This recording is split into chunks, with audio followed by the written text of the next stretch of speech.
Hi, this is Steve Laskovich of Luminous Works with the fourth and last installment in our Throwing Shade series on making shadows in Photoshop mostly and a little bit of Illustrator. This one, though, is all Photoshop all the time. And in fact, it's kind of a double hitter. We're going to show you kind of an older school method, which is still pretty good, and a more advanced technique that involves something called a clipping mask. You might want to check out our very short 1-minute video on clipping masks to get a little heads up on that right here on the same YouTube channel. So what do I have here? I have a picture of a wall, and I see that there's some real world shadows in it. I also have this silhouette layer.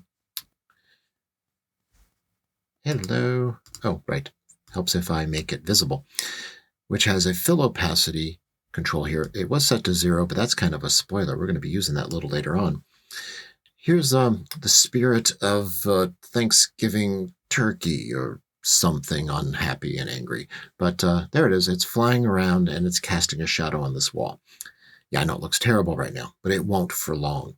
Because what do you expect? You expect this shadow to be not quite as opaque, somewhat less opaque, and also to have clever blurriness to it. So different parts of it will be blurry in different ways. And there are a couple ways to achieve that we're going to see. Let me leave that opacity up for a moment so we can appreciate the blur we're about to put on there. You might notice here I already have one standing by, but I want to explain how it got there. So this layer, you might also notice, is a smart object. It has that smart object thumbnail marker that tells you it's smart object. So it's actually some vector shape that I made, and then I placed it into Photoshop. Might even have copied and pasted if I remember right, and it pasted in as a smart object. So I can still edit that in Illustrator if I wanted to. I could replace it because a smart object can have its contents swapped out for something else too. All kinds of goodness with smart objects. They're kind of the most precious thing in Photoshop sometimes. All right, let's talk about the blur. You would expect that wing that appears to be going off into the distance. That's the one that's actually farther away from the wall too. So that part of the blur, that part of the shadow would be blurrier. The wing that's coming closer to the wall, that will be a little sharper. The body will be somewhere in the middle, I suppose. And so how do we achieve that? Well, we're going to go to Filter, Blur Gallery, and we're going to use something called the Field Blur. And the Field Blur allows you to take first this initial pin, which I'll put over here on this far away wing, and I'll crank it up. I'm not sure how far I want to have it right now. And that's radiating this blur throughout the whole layer, well, just the creature at the moment. But notice what happens if I click here near the, I don't know, the head of the beast with less blur. So now there's a transition from super blurry to not quite as blurry. Let me crank that up a little bit more. And this wing over here, maybe about 20. This one, what does that say? Maybe a little higher, like 40. That back there is set quite high. That's what, around 70. Maybe something like this. Maybe I can change values elsewhere as well for the intermediate distances. Now I already fussed over this. I already have a number of pins and another application of this field blur. I also had engaged the high quality setting, so it would be just that perfect blur with the umbra and the penumbra and all that good stuff. I'm going to cancel this one since I already have one, but this is how it got made. And if I turn it on for you, give it a moment to render, there it is. Yeah, it's kind of close to what you were just seeing, right? And so what I could do is I could lower that fill opacity down to some value to get the shadow's brightness, something like what the real world shadows look like. But do you see a problem? There's light bouncing around in this area where the wall is that's catching that warm color paint, and that warm light is bouncing around. The ambient light is what's filling in the shadows. That's why the shadows aren't utterly black. There's ambient light, and that light is warm. That means our shadow areas are warm in this picture. Often they're cool from blue skylight, but here they're warm, and that shadow isn't. It's just kind of a gray thing. Now, if that was cool and there were no other shadows to compare with in the picture, who would know? You could stop right here and it would be fine. No one would see anything wrong. But since we have some real world physical shadows in here, and this doesn't match, someone's going to get wise to us. So I'm going to show you a really cool technique using adjustments and this layer that's been blurred for us. It has all the qualities we want in the blur, the shape, captures the object casting the shadow, has all that good stuff to it. But we just don't want the black silhouette. We want an adjustment. So what I'm going to do is I'm going to hold down my Mac Command key. That's the equivalent of the Windows Control key. And I'm going to click right over here on the layer thumbnail. Command or Control, click on that thumbnail. And what does that give you? But a selection, nice and blurry in places, sharp in others, just like this creature. Let me turn off that layer so you can see this. All right, so there's just a marquee now. And when that marquee is active like this, I'm going to add a curves adjustment. Oh, you can use any kind of adjustment. Sometimes I even get more elaborate, and I might even use a camera raw filter. But here I'm just going to use curves. And of course, the marquee disappears because that adjustment has been turned into this mask right there.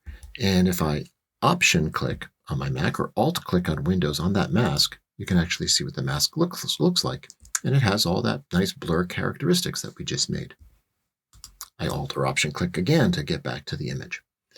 So now what I have to do is target that adjustment part of the layer and make an adjustment that darkens this area to make it look just like the real world shadow. Now I'm not going to guess. So if I go to the eyedropper tool, you know where that is? You hit the letter I, and that takes you to it. And in fact, I am going to go to the color sampler tool, which is the second in that little suite of tools. So I right click on the eyedropper, it gets me to the color sampler tool, and I could deposit a color sampler in the real world shadow and another one within the perimeter of our fake one. And you could always turn on the creature for a moment, the creature layer, or whatever's casting your shadows. I think they should always be creatures. And you could drop a color sampler in the heart of that too. Now to make sure, because you can see this wall is textured, it's got these different beige and then more yellow areas and so on. I want to make sure none of that gets compounds the difficulty of this. So I'm going to do one little extra thing here. I'm going to come up to the upper left with this tool active, and I'm going to increase the sample size. Usually it's looking at a single pixel. And you know what's going to happen. You're going to have one kind of pixel down below, a different kind of pixel up above. They're not going to be apples and orange. They're going to be apples and oranges. They're not going to be apples and apples.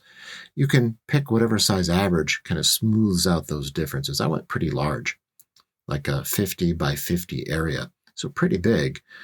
Not so big as to get outside the shadow area, but still a good chunk of pixels, kind of averaging that out. So I shouldn't be worried about the textures. Just the dark and the light.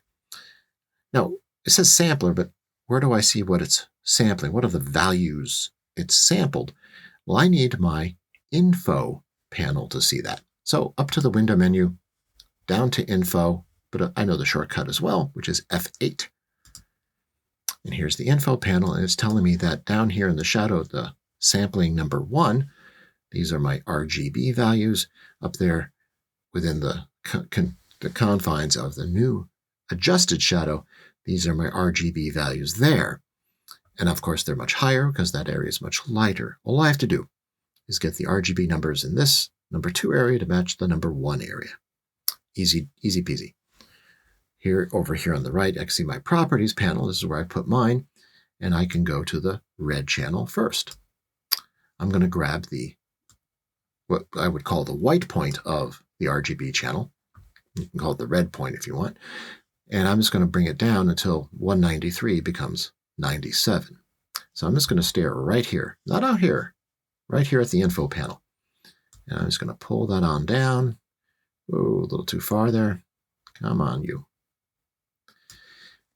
Now, I'm having trouble nailing it, so I can use my up and down arrow keys to help out. So I just hit the down arrow once, and now at 97, 97. And the image looks terrible. Don't worry about it. We're going to go to the green channel, and we're going to haul on down the green all the way down till that reads 72. Almost. There we go. Then finally the blue channel, and you can believe we need that because look how blue that shadow looks. Let's pull that on down till that reads 48. Yes. That shadow's color. It looks like that shadow's color. The blur is kind of compelling. That is awesome. Now, this is a second point at which we can go, hey, we've nailed this. We got this. And if we are confident that we're not going to change our minds about what the creature is that's casting this shadow, then we can walk away. But I'd like to give myself some flexibility. What if my client comes along and sends me another silhouette of a different creature that should be casting a shadow on the same wall? Well, then I'd have to go through this entire process again. And although it wasn't terrible, I'd rather not have to do it over and over again. I guess I could record a Photoshop action, but to achieve these numbers again, I don't know. So what we're going to do is rely on a clipping mask.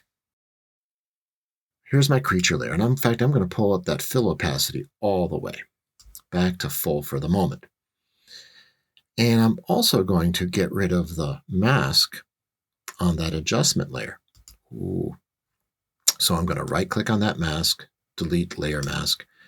And now that adjustment is visible, well, everywhere, inappropriately. Now, if I Option or Alt click on the line between the curves adjustment and the creature layer, Option, click, Alt click, boom. Now that adjustment is visible only where the creature is. Problem is, there's a creature there. Black silhouette. I can't see the effect of that adjustment there now. It seems an insolvable problem, but it isn't. Now, if I go to the creature layer and I take down its fill opacity, I see less and less of the creature. Oh boy, oh boy. And I bring that fill opacity all the way to 0 and I see nothing. That's because of a quirk of clipping masks. The layers clipped to the one that's the base, the creature layer in this case, any layers clipped to it see the same blending that we give to that base layer, that creature layer. So we change the blending for fill opacity to 0. So of course, any layer clipped to it goes to 0 as well. But there's a loophole.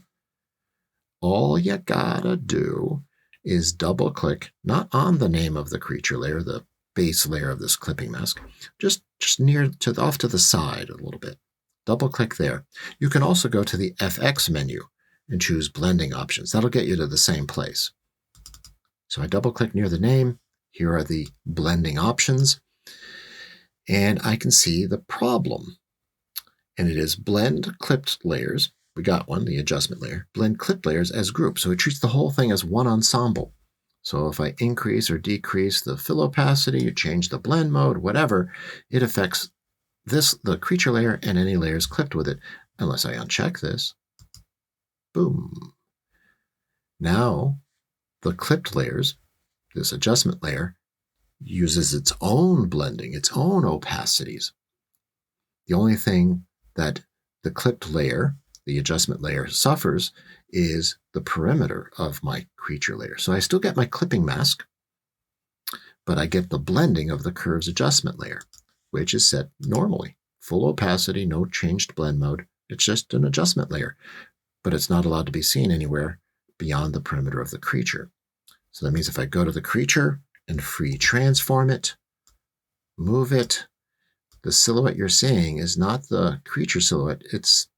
Well, it is, but it's actually the darkness of the adjustment layer.